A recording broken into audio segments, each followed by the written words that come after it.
आज सकाळी स्वयंपाकाला लवकर लागले होते कारण की काहीतरी एक्स्ट्रा डिश तयार करायची होती म्हणून. मग काय पटकन लसूण सोलून घेतला आणि छान अशी ताजी असलेली मेथीची भाजी करून घेतली. भाजी सुकीच करून घेतली कारण की दुसरी एक्स्ट्रा डिश करायची होती ना म्हणून. भाजी झाली आणि पटकन अशा पोळ्या लाटून घेतल्या.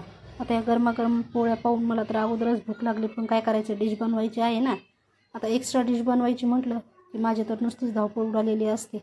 तर आज मला बनवायचा होता इथे ना साऊथ इंडियनचा फेमस असलेला कांजी राईस.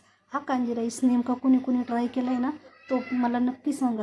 आणि हा मी ना पहिल्यांदाच बनवत आहे, तर तो कसा झाला आहे ना म्हणजे तुम्हाला तर कळणार नाही तो बनवला कसा तो सांगा, पण टेस्ट कशी झाली आहे ना मी शेवटी तुम्हाला नक्की सांगेन. काही नाही, मस्त दही आणि भात मिक्स केला, वरतून त्यावर हिरवी मिरची आणि कांदा घालून 10 मिनटं मॅरिनेट होण्यासाठी तो ठेवून दिला. त्याच्यानंतर हा इथे मॅरिनेट होईल तोपर्यंत मी पातेल्यामध्ये तेल घालून जिरं, मोहरी, एक हिरवी मिरची आणि कढीपत्ता आणि थोडीशी कोथिंबीर घालून छान असं तळून घेतलं आणि वरतून त्यामध्ये सोडून दिलं. आता ही एवढी सगळी करापत करायची म्हटलं तर आमचं गणूला बाळ काही शांत नाही बरं का. त्याला घेण्यासाठी कुणीतरी आहे म्हणूनच हे सगळं चालू आहे, नाहीतर मध्ये मध्ये त्याची ना सारखी अशी लुडबुड असते आणि मग त्याला पाहून पाहून मला करावं लागतं. तर हा बघा कांजी राईस दिसायला तर एकदम छान आहे, पण खायला पण हा एक नंबर झाला होता. खरंच तुम्ही पण ट्राय करा. संध्याकाळी आवनी आणली होती मग इथे मस्त फिश. आता मला बनवायची होती फिश करी.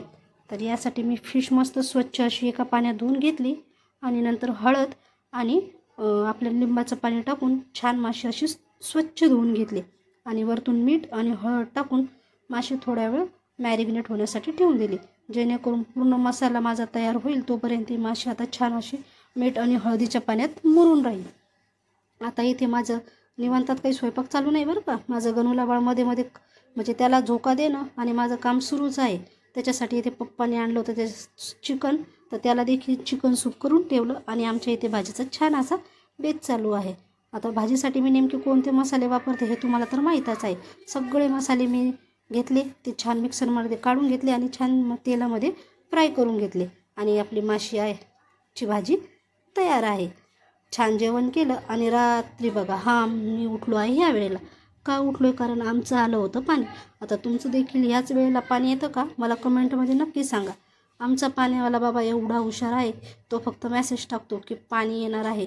आता नेमकं पाणी येणार आहे म्हटल्यावर कधी येणार आहे याचा तर कुणालाच पत्ता नसतो. मग ज्या दिवशी पाणी येणार आहे त्या दिवशी अशीच आमची रात्र जात असते.